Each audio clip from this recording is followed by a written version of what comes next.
Assalamualaikum everyone, welcome back to my another video. I hope you all are doing well, and today we are going to discuss about difference made by usage.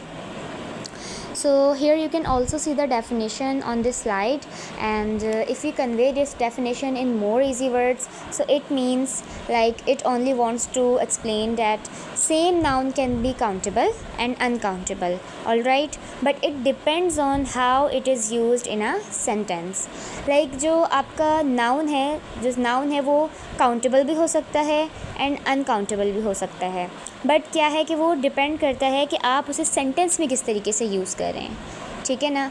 Like बहुत सारे words हैं जो कि countable के context में आते हैं, बहुत सारे वर्ड्स हैं जो कि अनकाउंटेबल के कॉन्टेक्स्ट में आते हैं, लेकिन हम क्या करते हैं कि उन वर्ड्स को समझते हैं कि ये वर्ड तो काउंटेबल था तो ये तो काउंटेबल ही होगा, लेकिन क्या है कि हमें इस तरीके से डिफ्रेंशिएट नहीं करना, बल्कि कॉन्टेक्स्ट को पढ़ते हुए अपने सेंटेंस को रीड करते हुए हमें इस चीज़ को आइडेंटिफाई करना है, like how to translate the sentence and then how to put it as a countable और uncountable noun, alright.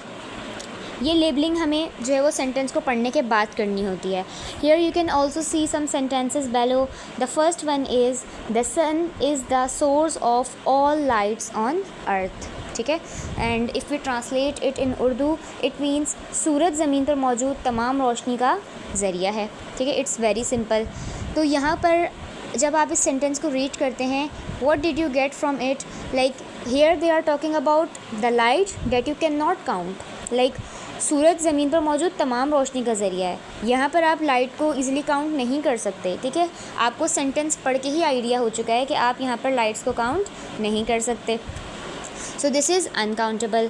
And if we go to the another sentence, that is I have switched off all the lights. अब यहाँ पर normally bulb lights की बात हो रही है, ठीक है। बल्ब लाइट की बात हो रही है जिसको आप इजीली काउंट कर सकते हैं, like I have switch off all the lights, मैंने जो है वो तमाम लाइट्स क्या की हैं, बंद कर दी हैं। यहाँ पर आप लाइट्स को काउंट कर सकते हैं। सेंटेंस को पढ़ते हुए आपको आइडिया हो गया, तो आपने क्या करना है, you have to consider it as a countable noun because आप इसे ईजिली काउंट कर सकते हैं, alright. Third sentence is look that box is on fire. इस सेंटेंस को पढ़ के भी आपको आइडिया हो रहा है कि यहाँ पर फायर की बात हो रही है, कि ये बॉक्स क्या है भाई, that box is on fire. ये भी एक आम सी आग है, लेकिन आप इसे काउंट नहीं कर सकते, ठीक है ना। सेंटेंस को पढ़ते हुए आपने आइडिया लेना है।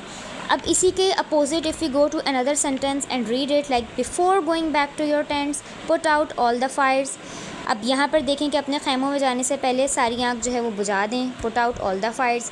इससे क्या आइडिया हो रहा है कि कैंपर्स ने जो है वो आग लगाई हुई है और उनसे क्या कहा जा रहा है कि put out all the Fyers. यहाँ पर हम फायर को ईजिली काउंट कर सकते हैं, alright. Like in both context, in both sentence the fire word has been used, but context देखते हुए हमने आइडिया लगा लिया कि कहाँ पर we have to consider it as a countable noun and where we also have to consider it as a uncountable noun. Alright guys, this was a very easy topic. You only have to know the difference, like where you have to put it as a countable or where you have to put it as a uncountable noun. Like after reading the sentence you can easily identify it, okay. This is very basic and very simple concept.